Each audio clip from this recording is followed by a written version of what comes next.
നമുക്ക് കുറച്ച് ഇളമ്പൊക്കെ കറിയാക്കിയാലോ. ആദ്യം ഇത് 2-3 എടുത്ത് കഴുകിയെടുക്കുക.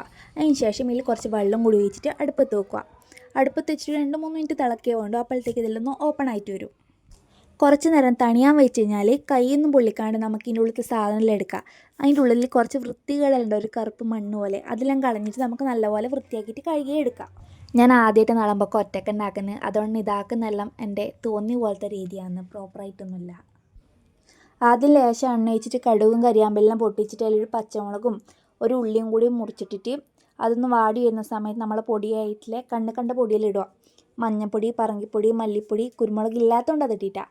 പിന്നെ മീറ്റ് മസാലയും കൂടി ഇട്ടിട്ട് ഇളക്കുക. ഇളക്കിയതിന് ശേഷം അടി കത്താണ്ട് നോക്കുക. എന്നിട്ട് അതിലേക്ക് ഒരു തക്കാളിയും കൂടി മുറിച്ചിട്ടിട്ട് ഇളക്കിയിട്ട് കുറച്ച് വെള്ളം കൂടി ഒഴിച്ചിട്ട് പാകത്തിന് ഉപ്പ് ഇട്ട് തിളപ്പിക്കുക. തിള വരുന്ന സമയത്ത് നമ്മളെ ഇളമ്പക്ക വൃത്തിയാക്കി വെച്ചില്ല ഇളമ്പക്ക അതിലേക്ക് ഇട്ടിട്ട് ഒന്ന് ഇളക്കി വെക്കുക. എന്നിട്ടൊന്ന് അടച്ചു വെക്കുക. അതിൻ്റെ ഇടയ്ക്ക് ഞാൻ അതിൽ ഒരു 2-3 വെളുത്തുള്ളി അരിഞ്ഞതും പിന്നെ കുറച്ച് തേങ്ങയും കൂടി ഇട്ടിട്ട് നന്നായിട്ട് ഇളക്കുന്നുണ്ട്. എന്നിട്ട് നമ്മൾ ഈ വെള്ളമെല്ലാം വറ്റിച്ചെടുക്കുക. നമ്മളടുത്ത് ഇതിൻ്റെ പേര് പറയൽ ഇളമ്പക്ക, കക്ക ഇങ്ങനെയല്ല. നമ്മൾ മെയിനായിട്ട് ഇളമ്പക്ക എന്നറിയൽ. ഇനിയിപ്പോൾ നിങ്ങളടുത്ത് വരുന്ന പേരിനെങ്കിൽ ഒന്ന് കമൻ്റ് ആക്കി കേട്ടോ.